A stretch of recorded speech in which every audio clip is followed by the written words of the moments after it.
Hey guys, Matt the Greeter here.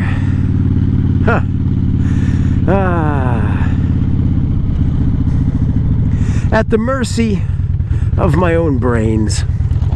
A sorry state to be in.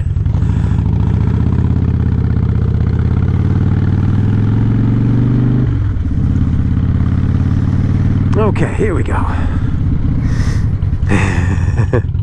Well, I forgot to yet again forgot to wear taller socks, so here I am, and we're in the upper 30s.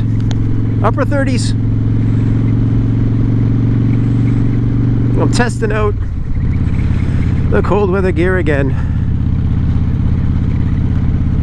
I mean, it's not really a test, right? I'm wearing it and I'm going for a ride, so it's not really a test. This is the real thing, ladies and gentlemen. Well, anyway, it's not that cold today, but I'll tell you, my left leg is, because I forgot to wear tall socks. I got a little wind breezing up there right now. So anyway, I would have got an earlier start, so it's probably around 3 o'clock, maybe a little after 3 right now, and of course you could tell because the sun's going down here in old New England, and it is December, as of the filming of this, December 4th maybe. So we got oh, I don't know, the days will be getting a little shorter for about 20 more days, you know, maybe a little under that, and then they start to get longer again. So if we can make it this next stretch, then we'll be back in the high life again, you know. That'll be great. So I would have got a little earlier start, but I went out, had a nice little lunch with my daughter, and we went to a place called the Purple Rooster. It was a little bit of a drive. It was in North Attleboro, Massachusetts. So it was pretty nice. So we got some gluten allergies in our family, and this is a place that caters to people in all spectrums of whatever. So if you're vegan, if you're gluten-free, if you're just kind of if you like hot sauce like me, but you eat everything else pretty normal, then that was a really nice time. So it used to be right across the, so first of all, if you're ever in the North Attleboro, Massachusetts area, and there's a little strip mall right off Route 1, and the Purple Rooster is in there. They don't have a big sign out front. They just have a little Purple Rooster on the door. And so really nice. It was really good. I got buffalo chicken hash. And it not to eat. So it's not all walks of life. so the hash you eat, it was terrific. And my daughter got, what was it, s'mores waffles? No, or s'mores French toast. Gluten-free. And it was great. I got to eat the last couple bites of that. It was really good. So anyway, here I am with the sun setting at 3 o'clock, and going for a ride. Well, last night my family watched one of my favorite Christmas movies, A Muppet Christmas Carol. So when I was a teacher, one of the joys of being a teacher was teaching Charles Dickens A Christmas Carol. And you know, kids who are only familiar with A Muppet Christmas Carol or with cartoon versions or whatever would start to read it, and the language would just blow them away. And I say, oh, this was written in the 1800s, and tell them a little bit about the life of Charles Dickens and this and that. What I really liked about teaching A Christmas Carol was the hopeful theme. Even when I was a hopeless dude back then, I liked the hopeful theme. So Ebenezer Scrooge, which you learn by his visitations, he has 4 ghosts that show up. And you know, of course, the first one is the ghost of his dead partner, Jacob Marley. And in A Muppet Christmas Carol, they split him into 2 because it's Statler and Waldorf, and it's Marley and Marley. It's Jacob Marley and Robert Marley, aka Bob Marley. So that's a lot of fun. But he shows up, and of course he's loaded down with chains. You know, he's just dragging them up the stairs from the basement in this big old house, and pretty terrifying stuff. You know, and he gets up there, and Scrooge recognizes him. He's like, I must have just ate some weird food. This is not good. And of course he says, listen, you're going to be visited by 3 ghosts, and you don't want to end up like me, because every one of these chains is a deed I did, a greedy deed, a dirty deed done dirt cheap. Although he was doing other people dirt cheap and keeping the money for himself. So, you know, when he died, he went down to the bowels of eternity, and he's trying to tell his former partner Ebenezer, listen, it's not too late, brother.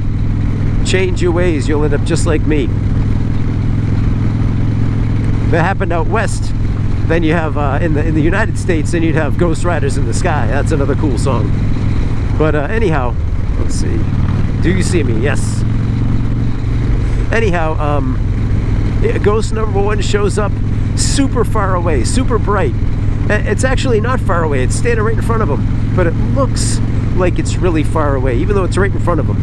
And it shows Scrooge when he was a kid, and school shows him, you know, we're not sure about his parents or anything like that right off the rip, but for some reason he's at school. He's like the last one to leave for break and this and that, and you know, he's a kid. And then you fast forward, and he's in his like late teens, early 20s, and he's got love, man. He's got a girl. She's beautiful. She's into him, and it's love. And they're gonna get married. They plan to get married, but you know, he's a working man at this point. He's making money, and he's trying to make money for them, quote unquote. And if they don't have enough money to get married, we don't have enough. We want to live the way we want to live, and this isn't how we want to live. We need more money. We need more money. We need more money. And it's like, whoa, dude. You know, she's ready to get married now. You know, like don't wait. And so he basically calls it off, because what he doesn't realize yet, but she realizes, is that he loves money more than he loves her. He doesn't even know it. He thinks he's doing it for them, but in reality, you know, he's doing it for himself. And so that's ghost number 1. He's like, oh, don't show me this stuff, don't show me. And then ghost number 2 shows up, and it's like, you know, he's big, he's vibrant, you know, he's just enormous. He fills the room, and with a deep and a well-born laugh, and it's present. It's the present. He goes around, he shows people, you know, in the present day Christmas, and shows them at their actual lives, you know, and then he gets old, you know, really soon, and he's ready to pass on, because he's only 1 Christmas long. That's his duration, but he lives the whole thing joyous and free and happy, you know, with a big belly laugh, and just kind of showing Scrooge, like, listen, man, here's a little bit of current reality, right? But then he shows, like, Tiny Tim, he shows the Cratchits, you know, and you see them, and they're meager, and they're scraping by, barely, no thanks to Scrooge.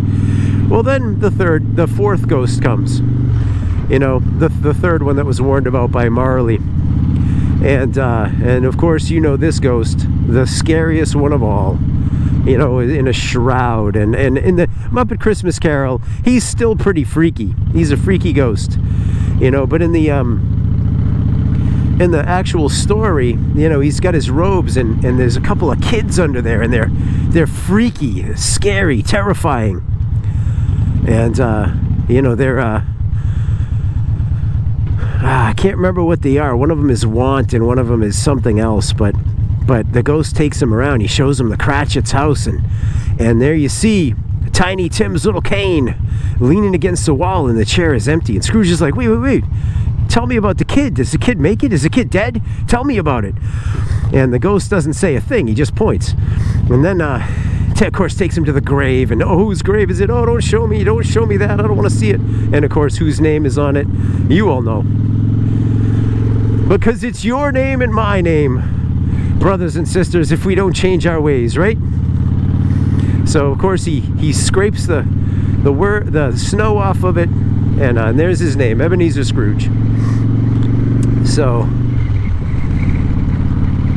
one of the things about Tiny Tim is he loved going to church, being all super sick and with his cane, he could barely walk.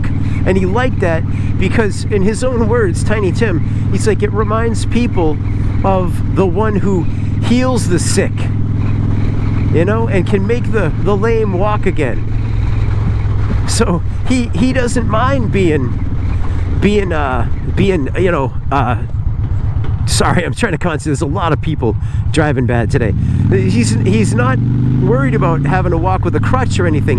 He sees that as, and you know, he's referring to Jesus, you know, who healed the sick and made the blind see and this and that.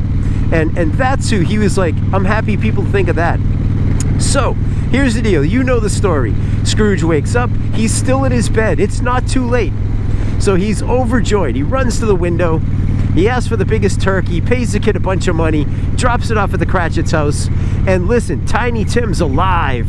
And he's going to get the medicine that he needs. Because Scrooge gives his dad a huge pay raise and some back pay to make up for the miserly way he's treated him. And most people think that's the miracle. Tiny Tim, he lives. You know, he's gonna walk. His cough's gonna go away. He lives. That's the miracle. But no, that's not the miracle, right? The real miracle in Dickens' A Christmas Carol, or one of them anyway, is really what happens in Scrooge's heart. And you know that. I mean, I'm telling you something you already know, but the real measure of a miracle is in the change it affects. So you take this guy who everybody hated, loathed, detested, wished ill on. We're so happy when he died, you know, the ghost of the future showed him that. Everybody was so glad he was finally dead. He takes that guy and he changes his heart, and he gives him a heart of, you know, of flesh and blood again, a heart that can love and that can show generosity and kindness. That's the real miracle. And Scrooge, at the end of his life, of course, you know, he's like viewed as Tiny Tim's like new uncle, and everybody loves him. He doesn't live too many more years beyond the end of the story, but he lives a little bit, and he becomes like everybody's favorite guy. And when he shows up, everybody's awfully happy, you know, and just overjoyed to see him. So that's the miracle there. That's really cool. You know, that's it. It's no matter how low down and ornery, no matter how dirty you live, or this and that, is that you can change and your heart can change. As dead as you are, stone dead to the world, you know, you can be filled with life again, and you know, you might be despised by your family and hated by your coworkers and this and that, but it is never too late until you're in the ground. You know what I'm saying? That's the real miracle of A Christmas Carol. So, and of course with the Muppets you can't go wrong, because the Muppets are awesome. You know, you got Rizzo's eating the whole time. So I like that. I identify with that. He's pulling out jelly beans. That's like supposed to be in the 1800s, and Rizzo's like whipping out jelly beans and stuff. So I think that's pretty funny. Anyhow, I don't know, that's one of my favorite Christmas movies. One of my favorite Christmas stories. Even if you don't believe in Christmas, like, it's still a great story. You know, we're still humans. We're still people. No, we still have opportunity to live and to love. So it's good stuff. Anyway, guys, that's all I got for you. All these new reflectors and everything, and blah blah blah. So it's yeah, I don't think it's in the upper 30s anymore. my body's telling me otherwise. I think it's a little colder than that right now. So I'm going to turn around. I'm going to head home. And anyhow, I just thought I'd take you down this street. There it is with no leaves. You know, most of the leaves have fallen. It still looks pretty nice down here. Alright guys, Matt the Greeter. I care about you. If I can shut the camera off, this is where the video will end. Alright guys, I'll talk to you soon. Bye.